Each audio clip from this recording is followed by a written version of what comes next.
दोस्तों, यह बात तो आपने सुनी होगी कि कर्मों का फल और भाग्य का लिखा कभी नहीं मिटता। हम अच्छे कर्म और बुरे कर्म नीचे धरती पर करते हैं और हम सोचते हैं कि हमें कोई नहीं देख रहा, लेकिन एक अलौकिक शक्ति है जो हमेशा हम पर नजर रखती है। जैसा बीज बोओगे वैसी ही फसल प्राप्त करोगे, यह कहावत आपने सुनी ही होगी। जैसे आप कर्म करोगे वैसा ही आपको फल भी प्राप्त होगा। लेकिन मेरा एक सवाल है, क्या आप इस बात पर यकीन करते हैं कि जैसा आप कर्म करते हैं वैसा ही आपको फल भी मिलता है? आइए इस कहानी के माध्यम से समझते हैं। नमस्कार दोस्त, तो ट्रू वाणी चैनल में आपका तहे दिल से स्वागत है। गांव में रघु नाम का किसान रहता था। उसके परिवार में सिर्फ रघु और उसकी पत्नी रहती थी। एक दिन वह किसान और उसकी पत्नी अनाज बेचने के लिए दूसरे नगर गए थे। जब वह अनाज बेचकर दूसरे नगर से अपने नगर आ रहे थे, दोनों अनजान शहर में एक सुनसान रास्ते से जा रहे थे। जब वह दूसरे राज्य की सीमा से निकले तो उन्हें रास्ते में कुछ डाकू मिल गए और उन डाकुओं ने उस किसान और उसकी पत्नी के पास जो कुछ भी था वह सब कुछ लूट लिया। और इस तरह किसान और उसकी पत्नी को डाकुओं ने भिखारी बना दिया। इसके बाद डाकुओं का गिरोह वहां से चला गया। डाकू तो चले गए, लेकिन किसान और उसकी पत्नी को लूटने के बाद वह दोनों चिंता में पड़ गए और सोचने लगे कि आगे क्या किया जाए। एक तो अनजान शहर और अनजान शहर में दोनों का बुरा हाल था, क्योंकि अनजान शहर में पैसा ही सब कुछ होता है। किसान अपनी पत्नी को लेकर अनजान शहर की तरफ बढ़ने लगा। उसे यह चिंता खाई जा रही थी कि अब मैं क्या करूं और करूं तो करूं कैसे। वह इसी चिंता में चला ही जा रहा था कि नगर के बाहर एक महात्मा की कुटिया दिखाई दी। वह किसान अपनी पत्नी को लेकर कुटिया की तरफ चल दिया। जब वह कुटिया के पास पहुंचा तो उसे वहां पर एक महात्मा मिले जो एक चबूतरे पर बैठे हुए अपने शिष्यों को प्रवचन दे रहे थे। महात्मा को देखकर किसान सोचने लगा, क्यों ना इन साधु महाराज को अपनी समस्या बताऊं, शायद यह मेरी समस्या का कुछ समाधान कर दें। ऐसा विचार करके वह किसान उन साधु महात्मा के पास पहुंच गया और उन्हें प्रणाम किया। फिर बहुत ही विनम्र स्वर में उसने अपनी समस्या उन महात्मा को बताई और कहने लगा, महाराज, यदि किसी तरह आप मेरी पत्नी को किसी सेठ के पास गिरवी रखवाकर मुझे कुछ पैसे दिलवा दें तो आपकी बड़ी कृपा होगी। जब साधु ने किसान की बात सुनी तो उस साधु महात्मा को उस किसान पर दया आ गई। साधु ने अपने परिचित सेठ के बारे में बताया और उस किसान को उसके पास भेज दिया। किसान अपनी पत्नी को लेकर उस सेठ के पास पहुंच गया और उस सेठ से हाथ जोड़कर कहने लगा, सेठ जी, मुझे कुछ पैसों की आवश्यकता है। मेरे पास गिरवी रखने के लिए और तो कुछ नहीं है, बस मेरी पत्नी है। आप मेरी पत्नी को गिरवी रखकर मुझे कुछ पैसे दे दीजिए। मैं उन पैसों से कोई व्यापार करके जल्दी ही आपकी रकम ब्याज सहित वापस कर दूंगा और अपनी पत्नी को आपसे छुड़ा लूंगा। तब तक मेरी पत्नी आपके दिए हुए पैसों में आपके पास गिरवी रहेगी। सेठ ने जब उस किसान की बात सुनी तो वह पैसे देने के लिए तैयार हो गया और पैसों के बदले में किसान की पत्नी को अपने पास गिरवी रख लिया। किसान सेठ के पास अपनी पत्नी को गिरवी रखकर और उस सेठ से कर्ज लेकर व्यापार करने के लिए आगे बढ़ गया। किसान ने उन रुपयों से अनाज का व्यापार शुरू कर दिया। वह अब किसान से व्यापारी बन गया। अब सस्ते दामों में किसानों से अनाज को खरीदता था और दूसरे जरूरतमंद किसानों को महंगे दामों में बेच देता था। इस प्रकार रघु ने उन पैसों से बहुत ही कम समय में अच्छा खासा धन अर्जित कर लिया। जब रघु ने खूब पैसा कमा लिया तो 8 महीने बाद फिर रघु उसी नगर में वापस लौट आया जिस नगर में वह अपनी पत्नी को उस सेठ के पास गिरवी रख कर गया था। रघु नगर में आकर सीधा उस सेठ के पास पहुंच गया और सेठ के पास पहुंच कहने लगा, सेठ जी, मैं 8 महीने पहले आपके पास अपनी पत्नी को गिरवी रख कर गया था। आप अपना हिसाब करके मुझसे रुपए ले लीजिए और मेरी पत्नी को मुझे वापस लौटा दीजिए। यह सुनकर उस सेठ ने कहा, भाई क्या बताऊं, आज से 3 महीने पहले की बात है। तुम्हारी पत्नी अचानक बीमार पड़ गई और उस बीमारी के कारण तुम्हारी पत्नी की मृत्यु हो गई। मैंने तुम्हारी पत्नी का बहुत इलाज भी करवाया, अच्छे से अच्छे वैद्य को बताया,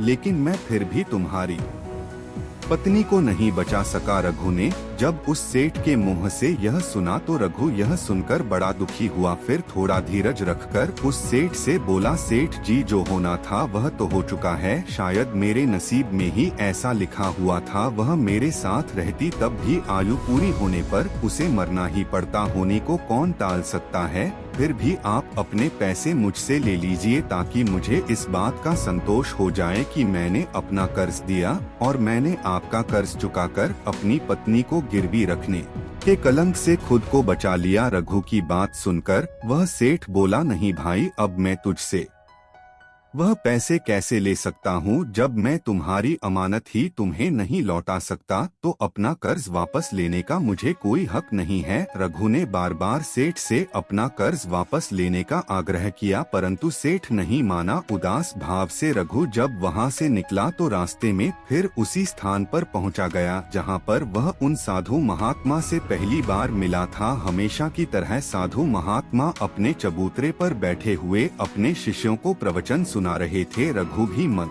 की शांति के लिए वहीं पर जाकर बैठ गया और महात्मा के प्रवचन सुनने लगा। साधु महात्मा ने जब रघु को देखा तो साधु महात्मा उसे पहचान गए और उसका हालचाल पूछने लगे। रघु ने पूरा घटनाक्रम उन साधु महात्मा को बता दिया। वह साधु एक सिद्ध महात्मा थे। रघु की बात सुनकर उस साधु ने कहा, भाई उस सेठ ने तेरे साथ धोखा किया है। तेरी पत्नी को या तो उस सेठ ने अपने घर में छुपा लिया है या फिर उस सेठ ने तेरी पत्नी को अपने किसी परिचित के यहाँ दूर यहाँ के किसी जगह पर भेज दिया है। अब तू ऐसा कर, यहाँ के राजा के पास चला जा और राजा के दरबार में जाकर प्रार्थना करना कि राजा साहब मेरी पत्नी को सेठ से दिलवा दो, क्योंकि इस नगर का जो राजा है वह बहुत ही बुद्धिमान व्यक्ति है। वह निश्चित ही तेरी पत्नी को उस सेठ पर जोर डालकर तुझे दिलवा देगा। उसके दरबार में ही तुम्हारा फैसला होगा। जब रघु ने उस साधु महात्मा की बातों को सुना तो रघु उस साधु महात्मा की बात मानकर राजा के दरबार में जाने के लिए चल दिया। रघु राजा के दरबार में पहुंच गया और राजा के दरबार में पहुंचकर राजा से गुहार लगाने लगा कि महाराज मेरी पत्नी को सेठ से मुझे दिलवा दीजिए। महाराज मैंने सेठ के कुछ धन उधार लिया था, बदले में अपनी पत्नी को सेठ के पास गिरवी रख कर गया था। जब मैं धन लेकर अपनी पत्नी को उस सेठ के पास लेने गया तो वह कह रहा है कि उसका देहांत हो गया है। वह झूठ बोल रहा है। रघु की प्रार्थना सुनकर राजा ने सेठ को दरबार में बुलाया और उससे कहा, सेठ क्या यह बात सच है कि यह किसान कुछ रुपयों के बदले में अपनी पत्नी को तुम्हारे पास गिरवी रख कर गया था? सेठ ने स्वीकार करते हुए कहा कि हाँ राजन, किसान की यह बात बिल्कुल सच है। राजा ने फिर कहा, तुम इसकी पत्नी को क्यों नहीं लौटा रहे हो? राजा की बात सुनकर वह सेठ बोला, कैसे लौटा सकता हूँ महाराज, मैंने इस किसान को बता तो दिया कि आज से 3 महीने पहले इसकी पत्नी की मृत्यु हो चुकी है। महाराज अब मैं धर्मराज के पास जाकर तो इसकी पत्नी को वापस नहीं ला सकता। राजा ने पूछा, कोई गवाह तुम्हारे पास जो इस बात की पुष्टि कर दे कि इसकी पत्नी की मृत्यु हो चुकी है? तो सेठ बोला, जी महाराज, इस बात की पुष्टि वह अच्छी तरह से कर देगा जिसने इस व्यापारी की पत्नी का इलाज किया था। वह 4 व्यक्ति भी इस बात की गवाही दे देंगे जो इसकी पत्नी को शमशान में जलाकर आए थे। उस सेठ ने यह बात इतने आत्मविश्वास के साथ कही कि राजा को भी उस पर भरोसा हो गया। तब राजा ने रघु से कहा, भाई अगर तुम्हारी पत्नी जीवित होती तो हम तुम्हें अवश्य दिलवा देते, अब तो हमारी भी मजबूरी है। इस प्रकार राजा ने रघु को समझा बुझाकर वापस भेज दिया। रघु फिर से साधु महात्मा के पास पहुंच गया और जो कुछ दरबार में राजा और सेठ ने कहा वह सारी बातें साधु महात्मा को बता दी। यह सब सुनकर उस ज्ञानी महात्मा ने कहा, मैंने राजा को इतना विवेकहीन नहीं समझा था। मुझे दुख है कि उसने तुम्हारे साथ कोई न्याय नहीं किया। उस राजा ने सेठ की बातों पर तो यकीन कर लिया और तुम्हें समझा बुझाकर मेरे पास वापस भेज दिया। अब तुम मेरी एक बात सुनो, तुम एक बार फिर से राजा के पास जाओ और उसे कहना कि सिर्फ 3 घंटे के लिए वह अपनी राजगद्दी पर मुझे बैठने का अधिकार दे दें। तब मैं राजा को बताऊंगा कि न्याय कैसे किया जाता है और न्याय किसे कहते हैं।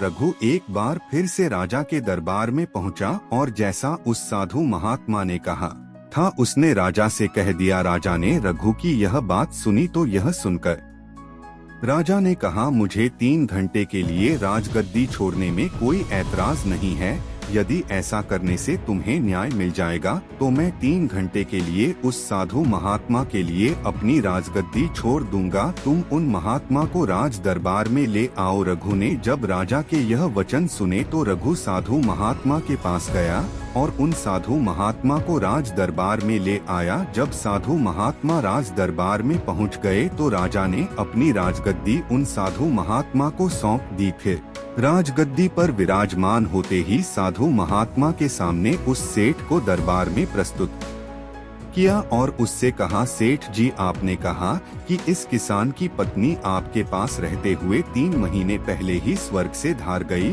और आपका कहना है कि आपके पास इसकी पत्नी के मरने के गवाह भी मौजूद हैं। क्या मैं उन गवाहों से मिल सकता हूँ? फिर राजा बने साधु महात्मा के आदेश पर सेठ के पेश किए गए। सबसे पहले साधु ने उस वैद्य को बुलाया जिसने रघु की पत्नी का इलाज किया था। साधु ने वैद्य से पूछा, क्यों भाई, आपने ही हरीश की पत्नी का इलाज किया था? वैद्य बोला, जी हुजूर, मैंने ही रघु की पत्नी का इलाज किया था। वैद्य की बात सुनकर वह साधु बोला, अच्छा वैद्य जी, मुझे यह बताओ कि तुम रघु की पत्नी का इलाज करने के लिए सेठ के घर जाते थे या फिर रघु की पत्नी इलाज करवाने के लिए तुम्हारे पास आती थी? राजा बने साधु महात्मा की बात सुनकर वह वैद्य राजा से बोला, महाराज, सेठ जी मेरे औषधालय पर स्वयं आकर दवा ले जाते थे। साधु बोला, यानी तुम विश्वास के साथ यह नहीं कह सकते कि वह दवा सेठ रघु की पत्नी के लिए ही ले जाता था या फिर किसी और के लिए? साधु की बात सुनकर वह वैद्य बोला, हाँ महाराज, यह बात मैं यकीन के साथ तो नहीं कह सकता कि सेठ किसके लिए दवाई ले जाते थे, लेकिन सेठ जी मुझसे दवाई जरूर ले जाया करते थे। वैद्य की बात सुनकर वह साधु बोला, इसका मतलब तो यही हुआ कि तुम मरीज को बिना देखे ही दवाइयाँ देते हो। यह तो बहुत ही गंभीर है। तुम दवा के स्थान पर किसी को जहर भी तो दे सकते हो और हो सकता है तुम्हारे द्वारा दिए हुए जहर से ही रघु की पत्नी की मृत्यु हुई हो। उस साधु की यह बातें सुनकर वैद्य का चेहरा डर के मारे पीला पड़ने लगा और वह भयभीत स्वर में बोला, नहीं हुजूर, ऐसा हरगिज नहीं हो सकता। मैं अपने किसी मरीज को दवा के बदले भला जहर क्यों दूंगा और इस तरह से मेरी सारी मान प्रतिष्ठा भी धूल में मिल जाएगी। वैद्य की बात सुनकर वह साधु महात्मा बोले, अब तो तुम ऐसा ही कहोगे। मैं तुम्हें अपने कर्तव्य के प्रति लापरवाही करने के और एक मरीज के जीवन से खिलवाड़ करने के अपराध में 50 कोड़े लगाने का आदेश देने जा रहा हूँ। इसके साथ ही तुम्हारा मुंह काला करके सारे नगर में तुम्हें घुमाया भी जाएगा। अब तुम सोच लो, वैद्य सच बोलोगे या फिर मैं सैनिकों को तुम्हें गिरफ्तार करने का आदेश दूं? यह सुनकर वैद्य का शरीर कांपने लगा और वह उस साधु के कदमों में जा गिरा और बोला, हुजूर, मुझे माफ कर दीजिए। मैं स्वीकार करता हूँ कि मैंने सेठ के किसी मरीज का कोई भी इलाज नहीं किया। सेठ ने तो मुझे पैसे दिए थे और कहा था कि यदि गवाही की आवश्यकता पड़े तो ऐसा कहकर उसके पक्ष में गवाही दे दूं। बस मेरा इतना ही अपराध है कि मैंने लालच में आकर इस सेठ का प्रस्ताव स्वीकार कर लिया। राजा बने साधु महात्मा ने कहा, वैद्य जी, कुछ भी हो, आपने अपराध तो किया है, इसलिए मैं तुम्हें झूठी गवाही के इल्जाम में 100 कोड़े लगाने का आदेश देता हूँ। साधु महात्मा के आदेश का राजा के सैनिकों ने तुरंत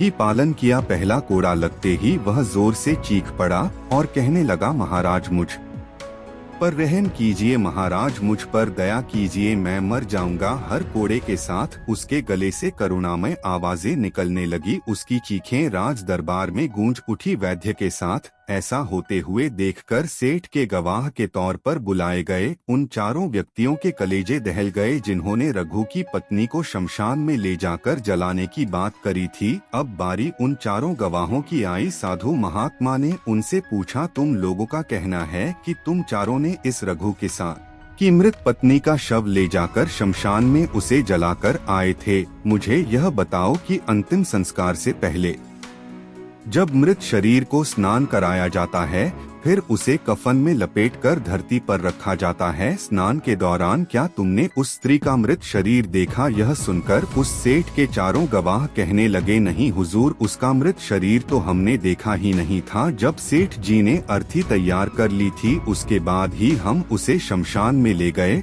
और उसे जलाकर आए। उन चारों गवाहों की बात सुनकर वह साधु महात्मा बोले, और तुमने यह जानना भी उचित नहीं समझा था कि उस अर्थी में कोई मृत मनुष्य लेटा है या कोई जीवित व्यक्ति? कहीं ऐसा तो नहीं किसी जहरीले पदार्थ से बेहोश व्यक्ति उसमें लेटा हो और उसे तुम शमशान में ले जाकर जलाकर आ गए हो? यह तो एक बहुत ही गंभीर अपराध है। इसके लिए तुम लोगों को मृत्युदंड की सजा भी दी जा सकती है। वह चारों गवाह वैद्य की पिटाई देखकर पहले से ही भयभीत थे। जब उन्होंने साधु महात्मा के मुख से मृत्यु दंड की बात सुनी तो वह सुनकर उन सभी के हाथ पांव मानो बिल्कुल ही ठंडे पड़ गए हो। साधु ने विनय भाव से सेठ की तरफ देखा। जैसे ही उस साधु महात्मा ने सेठ की तरफ देखा तो सेठ का चेहरा ऐसे काला पड़ गया। साधु ने सेठ से कहा, सेठ जी, तुम्हारे पांचों गवाहों की तो पहले ही हवा निकल गई। अब तुम बताओ कि किसी की इच्छा के विपरीत किसी की पत्नी को जबरदस्ती घर में रखना और अमानत में खयानात के अपराध में तुम कौन सी सजा पाना पसंद करोगे? साधु महात्मा की बात सुनकर सेठ का चेहरा एकदम से सफेद पड़ गया। उसके मुंह से कोई बोल नहीं निकल सका। राजा बने साधु ने कहा, सेठ, इससे पहले कि मैं तुम्हें 10 साल का कठोर कारावास की सजा दे दूं, अभी भी समय है कि तुम इस रघु किसान की पत्नी को दरबार में हाजिर कर दो। सजा के डर से सेठ ने तुरंत अपने सेवकों को अपने घर भेजा और सेवकों को घर भेजकर रघु की पत्नी को दरबार में प्रस्तुत कर दिया। साधु ने सेठ से लेकर रघु को उसकी पत्नी सौंप दी और सेठ को झूठी गवाही के अपराध में 5 महीने की कैद की सजा सुना दी। उन चारों गवाहों को भी कड़ी से कड़ी सजा दी गई जिन्होंने रघु की पत्नी का शव शमशान में ले जाने की झूठी गवाही दी थी। यह देखकर राजा आश्चर्यचकित रह गया और साधु के सामने हाथ जोड़कर बोला, महात्मा, आप धन्य हैं। आपने मुझे सिखा दिया कि न्याय कैसे किया जाता है। राजा की बात सुनकर वह साधु महात्मा बोला, राजन, मेरी 3 बातें सदैव याद रखना कि कभी भी इन 3 स्थानों पर अपनी पत्नी को अकेला नहीं छोड़ना चाहिए। अब हम आपको बताते हैं जिन स्थानों पर यदि कोई अपनी पत्नी को अकेला छोड़ता है तो उसे बहुत ही पश्चाताप करना पड़ता है। पहला स्थान है, अगर आपकी पत्नी को कोई बीमारी घेर ले और वह बीमार पड़ जाए तो ऐसी स्थिति में कभी भी उसको बीमारी में अकेला छोड़कर नहीं जाना चाहिए, क्योंकि जब कोई मनुष्य किसी स्त्री से विवाह करता है तो विवाह के समय वचन देता है कि मैं तेरे सुख दुख में और आजीवन तुम्हारे साथ रहूंगा। इसलिए बीमारी की हालत में उसके साथ सदैव बने रहिए और उसकी देखभाल करिए। जिस तरीके से पत्नी अपने पति की सेवा करती है, उसी तरह से पति का भी कर्तव्य बनता है कि अपनी पत्नी की सेवा में हमेशा तत्पर रहे। यह आपका कर्तव्य है। दूसरा स्थान है, अगर आपकी पत्नी निर्दोष है और कोई उस पर झूठा लांछन लगाता है तो ऐसी स्थिति में सदैव तुम्हें उसके साथ खड़े रहना चाहिए, क्योंकि एक लड़की अपने माता पिता का घर इसी आस में छोड़कर आती है कि पति मेरी भावनाओं को समझेगा और हर स्थिति में मेरा साथ देगा। इसलिए दुनिया वाले उस पर कोई झूठा दोष लगा रहे हैं तो आपको अपनी अर्धांगिनी के साथ खड़े रहना चाहिए। ऐसे समय में उसको कभी भी अकेला नहीं छोड़ना चाहिए, या कभी कोई ऐसी स्थिति आए तो उस समय तुम्हें अपनी पत्नी को बोलना चाहिए कि तुम बिल्कुल भी चिंता मत करो, मैं तुम्हारे साथ खड़ा हूँ। तीसरा स्थान है, कभी भूल कर भी अपनी पत्नी को पराये पुरुषों के पास नहीं छोड़ना। किसी भी परिस्थिति में अपनी पत्नी को किसी अन्य पुरुष के साथ अकेला नहीं छोड़ना चाहिए, क्योंकि आज के समय में किसी का कुछ नहीं पता कौन कब और किसके साथ दगा कर दे। साधु महात्मा की बात सुनकर रघु और राजा को भी समझ आ गई। दोस्तों, आपने आज के इस वीडियो से क्या सीखा वह मुझे आप कमेंट में बता सकते। इसी के साथ में उम्मीद है